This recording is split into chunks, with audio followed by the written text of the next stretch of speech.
झूठे पियवलू मोहब्बत के पानी, अब ससुरा में जाकरू लगल बाधा बेवफाई के देह में, तू नहीं तनिको धुआं तरू।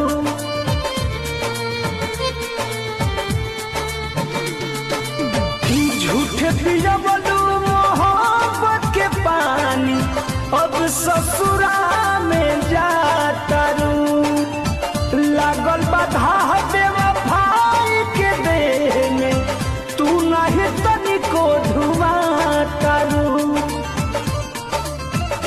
दर्द सुन तू तबे नु कहती, ना दिल